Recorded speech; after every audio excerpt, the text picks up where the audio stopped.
होशेय अध्याय 7। जेव्हा इस्रायेलास मी बरे करू पाहतो, तेव्हा एफ्राईमाचा अधर्म व शोमरोनाची दुष्टता दिसून येते। ते दगा करीतात, चोर घरात शिरतो, बाहेर लुटारूंची टोळी लूट करते। त्यांच्या सर्व दुष्टतेचे स्मरण मला आहे, हे ते लक्षात आणीत नाहीत। आता त्यांच्याच कर्मांनी त्यास घेरिले आहे, ती माझ्या नजरेसमोर आहेत। ते राजाला आपल्या दुष्टतेने, ते सरदारास आपल्या लबाड्यांनी खुश करीतात। ते सर्व जार कर्म करणारे आहेत, भटाऱ्याने तापविलेल्या भट्टीसारखे ते आहेत। कणिक तिंबवून ती खमीराने फुगेपर्यंतच काय तो विस्तव चाळावयाचा राहतो। आमच्या राजाच्या शुभदिवशी सरदार द्राक्षारसाने तप्त होऊन बेजार झाले। त्याने आपला हात धर्मनिंदकांच्या हातात घातला। कारस्थान करीत असताना त्यांनी आपले हृदय भट्टीसारखे केले आहे। त्यांचा कोप रात्रभर निद्रित राहतो, तो सकाळी प्रज्वलित अग्नीसारखा पेट घेतो।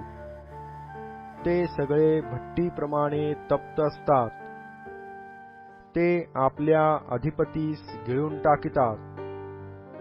त्यांचे सर्व राजे पतन पावले आहेत, त्यातला कोणी माझा धावा करीत नाही। एफ्राईम राष्ट्रांमध्ये मिसळतो, एफ्राईम न उलथलेल्या भाकरीसारखा झाला आहे। परक्यांनी त्याची शक्ती खाऊन टाकली आहे, पण ते त्याला कळत नाही। त्याचे केस मधून मधून पिकलेले दिसतात, पण ते त्याला कळत नाही। इस्रायलाचे जो भूषण, तो त्याच्या समक्ष त्याच्या विरुद्ध साक्ष देतो। इतके असूनही परमेश्वर त्यांचा देव, याजकडे ते वळले नाहीत, त्याला शरण आले नाहीत। एफ्राईम एखाद्या खुळ्या निर्बुद्ध पारव्यासारखा आहे। ते मिस्राला हाक मारितात, अश्शूराकडे धाव घेतात। ते जातील, तेव्हा त्याजवर मी आपले जाळे टाकीन। आकाशातल्या पाखरांप्रमाणे त्यांना खाली पाडीन। त्यांच्या मंडळीने ऐकले आहे, त्याप्रमाणे मी त्यास शिक्षा करीन। त्यास धिक्कार असो, कारण ते मजपासून बहकले आहेत। त्यांचा समूळ नाश होणार, कारण त्यांनी माझ्याबरोबर फितुरी केली आहे। त्यास उद्धरावे अशी माझी इच्छा होती, ते मजविषयी खोटे नाटे बोलले आहेत। त्यांनी कधी मनापासून माझा धावा केला नाही।